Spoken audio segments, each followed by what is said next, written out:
여러분, 오늘 본문에 보면 집안의 어른인데 어른 구실을 못하는 사람이 하나 등장해요. 또 반대로 집안의 어른은 아닌데 누구보다 그 험난한 일을 책임감을 가지고 감당하는 진짜 어른 같은 사람이 하나 등장하는데 바로 유다와 다말이에요. 여러분, 묘하게도 37장까지는 어떤 내용입니까? 요셉의 이야기예요. 그래서 요셉이 팔려가거든요. 그러다 갑자기 38장에 왔는데 오늘 유다와 다말의 좀 어떻게 보면 나쁘끄러운 이야기가 갑자기 나타나요. 어떻게 시작합니까? 그것도 그 후에 이렇게 시작하면서 유다가 형제들로부터 떠났다 그럽니다. 요셉이 팔려가고 나서 유다가 한 일은 가족을 떠난 거예요. 그래서 뭐랬냐? 봤더니 가나안 사람을 친구로 두고 가나안 사람과 결혼을 해서 아들을 셋을 낳았어요. 여러분, 이유는 알 수 없지만 동생에 대한 죄책감일 수도 있고 아버지에 대한 두려움일 수도 있고요. 이 불안감에 유다는 가족을 떠나면서 은연중에 신앙으로부터 멀어졌어요. 그게 뭐예요? 가나안 친구를 두고 가나안 사람과 결혼을 한 거예요. 여기서부터 사실 우리가 기대하는 유다의 모습은 아니죠. 그 아들들은 또 어떻습니까? 아들 셋을 낳아서 큰아들을 결혼을 시켰는데 또 다말과 결혼시켰어요. 가나안 여인이에요. 아버지와 할아버지가 결혼 상대 잘 찾기 위해서 고향 친척집을 갔던 거하고는 너무 다르게 유다는 자기도 가나안 여인과 결혼했는데 아들도 덜컥 가나안 여인과 결혼을 시켜요. 이것도 믿음의 가장답지 않은 모습이에요. 어쨌든 그 큰아들이 자녀를 낳기 전에 죽습니다. 창세기 38장을 보면요, 이렇게 기록됐어요. 여호와 보시기에 악함으로 여호와께서 그를 죽이신지라. 무슨 죄인지 모르는데 분명한 건 뭐예요? 정말 큰 죄를 저지른 거예요.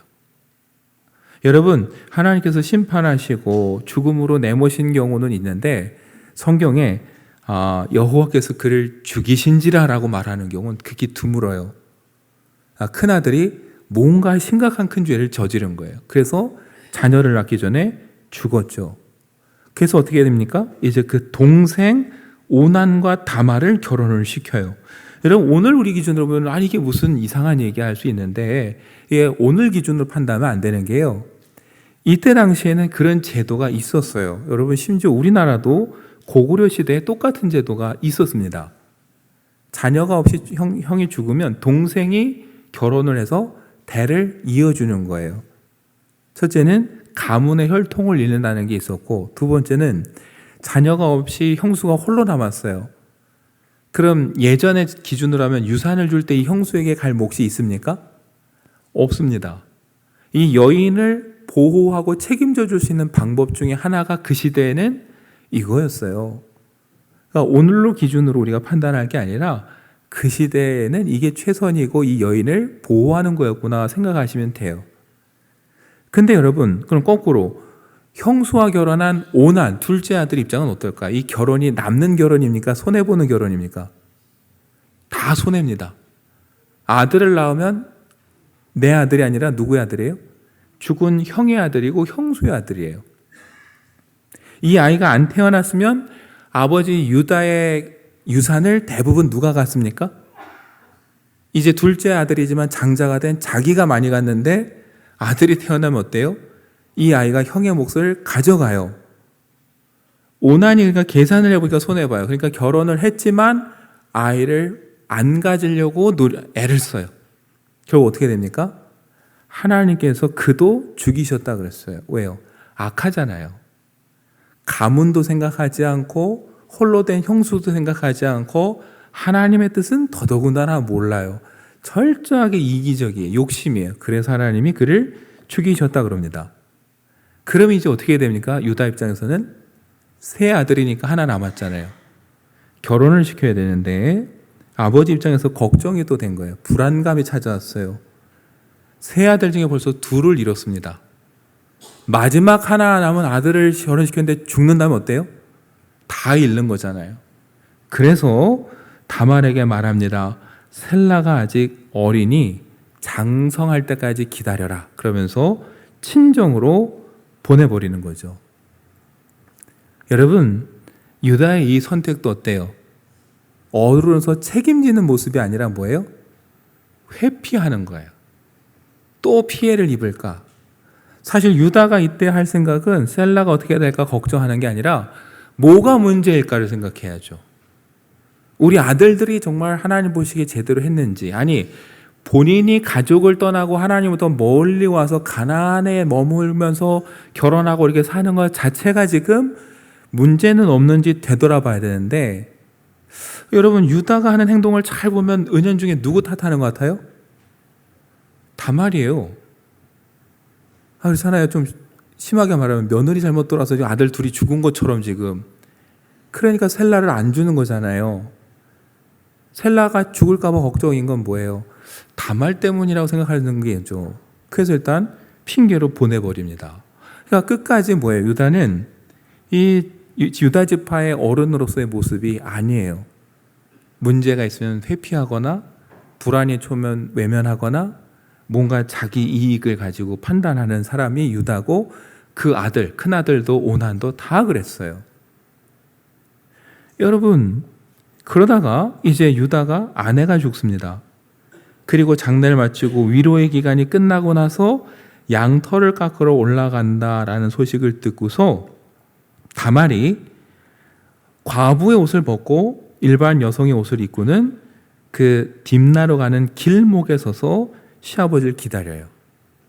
우리가 아는 대로. 그리고 뭐예요? 시아버지를 속이고 잠자리를 같이 해서 임신을 하게 됩니다. 여러분, 근데 다말은 왜 그런 선택을 했을까? 우리가 읽지 않았지만 14절에 보면은 셀라가 장성함을 보아서도 자기를 그의 아내로 주지 않음으로 말미암음이라. 세월이 흘러서 셀라가 장성을 했는데도 유다는 연락이 없고 책임을 안 져요. 다말이 봐도 유다가 나를 결혼시킬 생각이 없구나라는 걸 안 거죠. 그 남은 방법은 뭐예요? 여러분, 이제 자신이 또 다른 방법으로 혈통을 잇기 위해서 이런 선택을 하게 되는 거죠. 자, 다말의 이야기는 좀 더 살펴보고요. 유다를 보죠. 다시 한번. 아내의 장례를 치르고 위로의 기간이 끝나긴 했어요. 그런데 양털을 깎으러 올라가다 만난 자기가 보기에는 신전의 창기처럼 보이는 여인과 잠자리를 같이 한다. 여러분, 이것도 유다가 보여주는 모습인데 과연 이게 신앙의 조상으로서의 모습입니까? 아니에요. 순간의 그 쾌락과 유혹에 넘어가는 모습이에요. 여러분, 처음부터 그런 생각을 했다면은 아예 대가를 들고 갔겠죠. 근데 성경을 읽어보면요, 38장에 보면은 다말이 신전 창기로 알고 잠자리를 할 때 염소 새끼를 주겠다고 합니다. 근데 뭐예요? 지금 안 갖고 왔으니 다음에 주겠다. 뭐예요? 그런 생각 없이 가다가 여인을 보고서 그만 마음이 동해서 잠자리를 같이 한 거예요. 이것도 성숙한 모습이 아니에요. 그 다음은 또 어떻습니까? 그랬더니 다말이 그 말을 어떻게 믿냐? 담보를 달라 그랬더니 도장과 끈과 지팡이를 줍니다. 그 사실 하나하나 놓고 보면 귀한 건 아니에요. 근데 어떤 의미가 있냐면은 이 소유주가 누구인지를 증명해주는, 오늘날로 치면 신분증이에요. 그걸 덜컥 처음 본 여자에게 주고 오는 거예요. 얼마나 경솔합니까? 그러니까 유다는 사실 이 38장의 모습을 보면 참 실망스러운 모습의 연속이에요. 여러분, 그것과 대비되는 게 여러분 다말입니다. 아까 말씀드렸죠. 다말이 이렇게 나선 이유는 뭐예요? 자기의 책임이기 때문에 그래요. 어떤 책임입니까? 자녀를 낳아서 이 가문을 이어가는 게 자신에게 주어진 책임이에요. 그리고 다말은 잘 알지 못했겠지만 하나님 보시기에는 어때요? 아브라함과 맺은 언약을 지금 이어가는 이 과정이 끊기게 생겼어요. 잘 보면 여러분, 아브라함과 언약을 맺으시면서 그 후손이 창대하게 하겠다 했어요. 땅에 번성하라고 그랬어요. 그런데 그 약속을 꼭 위기로 몰고 가는 사람들은 남자들이었어요. 네. 아브라함이 기근 때문에 애굽에 내려가서 자기 아내를 뭐라고 합니까? 누이라고 속이잖아요. 얼마나 모자랍니까? 네. 이삭은 또 어때요? 부전자전이라고 똑같은 일을 했어요. 또 위기를 맞아요. 야곱도 마찬가지입니다. 그런데 오늘 유다도 어때요? 이런 식으로 가다간 정말 하나님의 약속이 끊길 수 있는 일이 벌어지는 거예요. 그때 나선 게 누구예요? 다말이에요. 여러분, 다말의 선택은 상당히 위험한 거예요. 잘못하면 목숨을 잃을 수도 있는 일이에요. 그런데 본인이 보기에 이게 자신이 해야 될 책임이다 생각하는 순간 결단하고 불안과 염려와 모든 걸 뒤로 하고 나서서 그 일을 행하는 것. 여러분, 이게 다말과 유다의 큰 차이예요. 아까 말씀드렸죠. 유다는 뭐예요? 문제를 회피했어요. 불안하면은 일단 미루고 봤어요. 안 되면 자기 유익한 길로 갔고 자기 기분에 충실했어요. 그 아들 또한 자기 유익대로 선택을 했어요. 책임이란 단어와는 별로 연관이 없어요. 그런데 그 집안의 남자들이라고 하는 사람들은 그랬는데 오히려 이방인 여인이었던 다말이 어때요? 책임을 지겠다고 나서는 것. 여러분, 그게 뒤에 보겠지만 다말이 인정받는 일이에요. 여러분, 그렇게 다말은 유다와 잠자리를 해서 임신을 하게 됩니다. 그리고 오늘 우리가 읽은 본문이 그 다음에 벌어진 사건이에요. 석 달이 지납니다.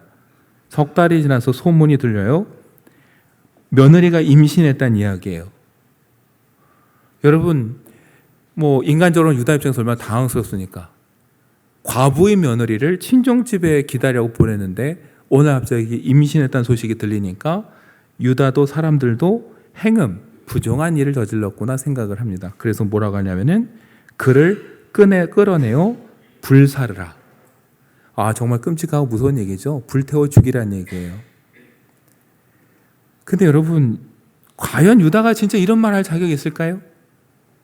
며느리랑 해서 넌 무책임하다, 부정하다 말했는데 며느리인지 모르긴 했지만 지나가다 길에서 만난 창녀하고 잠자리를 한 유다 본인은 그러면 거룩합니까?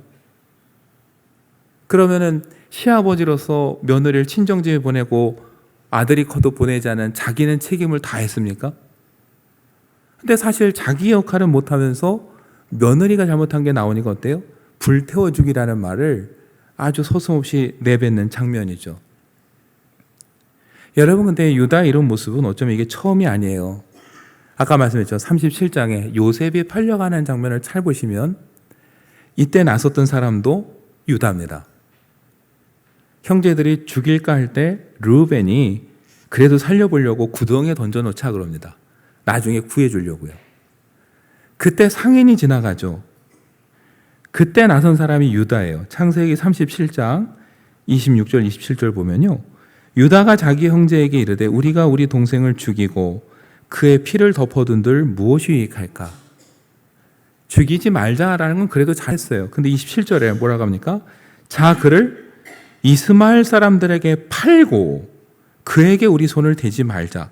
그는 우리의 동생이요 우리의 혈육이니라. 여러분, 참 우습지 않아요?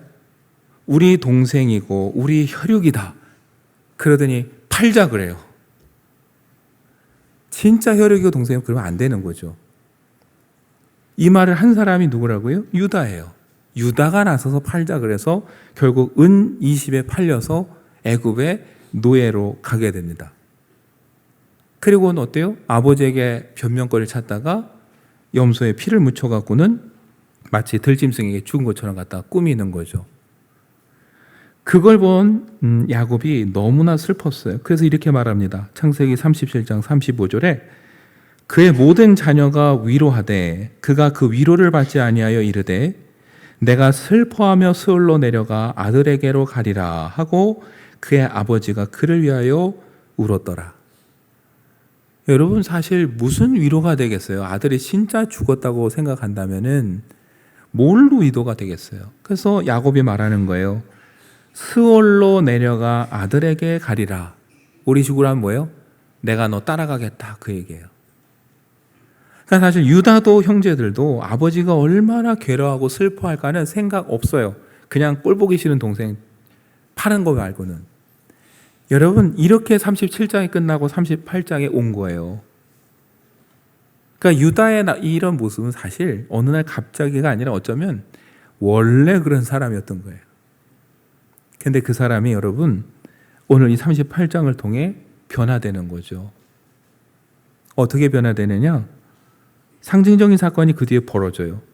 그렇게 해서 다말이 끌려 나옵니다. 끌려 나올 때 사람을 통해서 시아버지 유다에게 이 아이의 아버지는 이 사람입니다 하고 도장과 끈과 지팡이를 보냅니다. 여러분 26절에 뭐라고 합니까? 유다가 그것을 알아보고 그랬어요. 자기 건 걸 알아본 거죠. 그리고 이 아이의 아버지가 누구예요? 자신임을 안 거예요. 그리고 말하는 거예요. 그는 나보다 옳도다.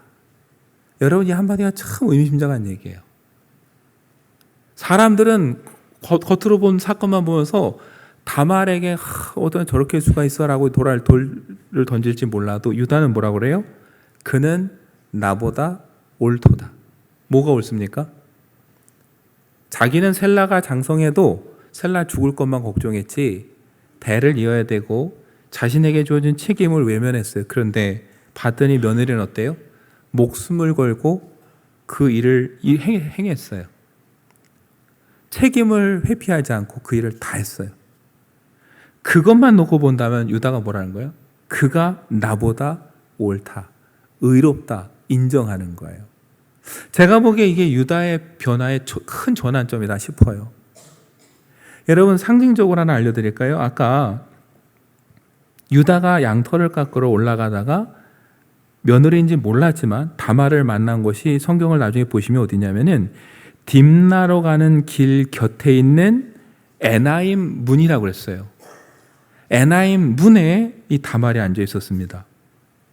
그런데 여러분 재미난 건 다말이 앉아있던 에나임이라는 말의 뜻이 뭐냐면요. 눈이란 뜻이에요. 눈, 사람 눈 있죠. 눈들이란 뜻이에요. 그래서 눈들이 보다, 눈들이 열리다란 뜻이 그 속에 있어요. 그 얼마나 이게 웃긴 상황이에요? 눈들이 쳐다보고 있는 에나임에서 유다는 며느리도 못 알아봤어요. 얼마나 답답한 일입니까? 근데 이 도장과 끈과 지팡이를 보는 순간 희한하게 뭐가 열렸어요? 유다의 눈이 열린 거예요. 뭐가 옳은지 자신이 뭘 잘못했는지를 비로소 깨닫는 사건이 거기서 벌어지는 거죠. 그러니까 어때요? 며느리를 향해서 그는 나보다 의롭다 인정해 주는 사건이 벌어지는 거예요. 여러분 진정한 어른은 누굽니까? 이 집안에서 유다도 아니고 다말이었어요. 그걸 이제 유다가 깨닫고 자기의 연약함과 잘못을 인정하는 거예요. 왜 38장에 이게 나왔을까? 제가 곰곰이 생각해 보니까 이것이 유다의 변화가 아닐까. 그리고 앞으로 유다가 정말 장자의 역할을 하면서 예수님의 계보를 잇는 사람이 되는 전환점이 아닐까 싶어요. 여러분 동생 팔 때 나선 사람이 유다죠. 근데 나중에 어떻게 변하는지 아세요? 형제들이 식량을 사러 애굽에 갔다가 요셉이 시험에 보려고 베냐민을 붙잡죠. 그때 또 나서는 사람이 유다입니다. 말이 달라요. 근데 그땐 뭐라고 하느냐? 창세기 44장 33절 34절에 보면요. 이제 주의 종으로 유다 자신을 말하는 거예요. 나를 어떻게 해요? 그 아이를 대신하여 베냐민을 대신해서 머물러 내 주의 종이 되게 하시고 베냐민 보내고 저를 대신 여기 머물게 해서 요셉 당신의 종이 되게 하십시오. 제가 종이 되겠습니다. 그 얘기예요. 그 아이는 그의 형제들과 함께 올려 보내소서. 37장에서 동생 팔자고 했던 유다가 44장에서는 뭐라고 그래요? 제가 남을 테니 동생을 보내주십시오. 진짜 어른이 됐어요. 그리고 뭐라고 합니까? 34절에 그 아이가 나와 함께 가지 아니하면 내가 어찌 내 아버지에게로 올라갈 수 있으리까? 두렵건대 제가 내 아버지에게 미침을 보리이다. 베냐민을 안 데리고 간다면, 나 혼자 간다면 제가 어떻게 아버지를 볼 수 있습니까? 아버지에게 엄청난 시련과 고난이 찾아올 겁니다. 여러분, 동생 팔았을 때 아버지는 슬픔에 잠겼고 누구도 위로가 안 됐어요. 그런데 이제 유다가 누굴 걱정해요? 아버지를 걱정해요. 그래서 제가 남을 테니 동생 보내주십시오. 여러분, 이게 유다예요. 어쩌면 그래서 우리가 보기에 아니 요셉 얘기 잘하다가 어떻게 보면 참 불륜처럼 보이는 이 얘기가 여기 왜 있을까 싶은데요. 잘 보면 하나님의 우연이라는 게 없겠구나. 이 사건을 통해 하나님은 언약의 후손을 이어가셨고 유다의 눈을 열어주셨고 유다를 변화시키셨구나. 그래서 여러분 그 뒤에 이야기가 진행이 될 수 있었던 거죠. 여러분, 오늘 유다와 다말을 보면서 우리가 한번 우리 스스로에게 한번 물었으면 좋겠습니다. 우리가 그리스도인이라고 해서 살고 있는데 저 여러분은 무엇을 위해 살고 있는가? 매사 선택할 때 무조건 편한 길을 선택하는가? 나에게 유익이 되냐 안 되냐로 우리가 어떤 것을 선택하고 있는가? 아니면 나에게 손해가 되고 힘들지만 이게 나에게 주어진 사명이고 책임이기 때문에 이 일을 우리가 걸어가는가? 여러분, 안타까운 건 시대가 흐르면서 점점 책임과 사명이란 단어는 점점 우리 주변에서 사라지는 것 같아요. 자꾸 권리와 안락함만 남는 것 같아요. 물론 수고를 고맙게 여기고 존중해 줘야 되지만 교회에서도 이제 뭐만 했다 하면은 보상과 내가 이만큼 했으니 뭘 해달라는 이야기가 이젠 너무 당연한 듯이 나오는 이 상황이 한편으로 참 씁쓸해 보여요. 여러분, 과연 우리는 나의 편안함, 나의 유익을 위해서 선택하고 있는가? 아니면 힘들고 어려운 길이지만 이게 하나님이 주신 사명이기 때문에, 책임이기 때문에 내가 이 일을 감당하고 있는가? 이왕이면 저 여러분이 그리스도인이라는 이름을 달고 산다면 나의 편안함과 안락함이 기준이 아니라 주님의 뜻이기 때문에 우리가 헌신한다, 이런 마음으로 살았으면 좋겠습니다. 우리가 예수님을 주님이라고 고백하고 부르잖아요. 다른 뜻 아닙니다. 주인이란 뜻이에요. 우리 삶의 주인이라고 고백하고 인정한다면 우리가 그 주인 되시는 그분의 뜻을 따라서 움직이는 것이 당연한 일이 아닐까요? 때로 힘들고 어렵지만 여러분, 그 끝에는 하나님이 주시는 은혜가 있습니다. 여러분, 그렇게 목숨을 걸고 나섰더니 다말이 임신을 했어요. 남편 2명이 죽을 때까지 아이가 없던 그가 어떻게 돼요? 쌍둥이를 낳았어요.